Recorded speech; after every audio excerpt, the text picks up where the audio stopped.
It's an extremely low tide today. I mean, look at this. All this structure is exposed, which normally is covered by the water.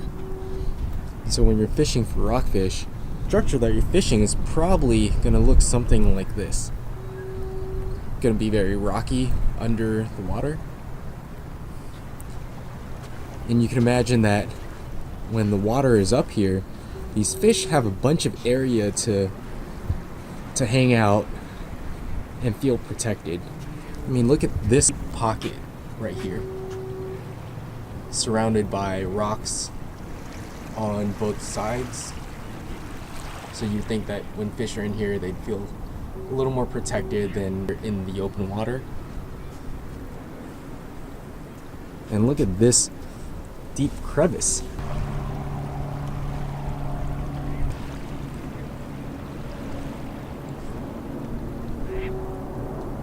Can you imagine a bunch of little fish in there, or maybe big fish?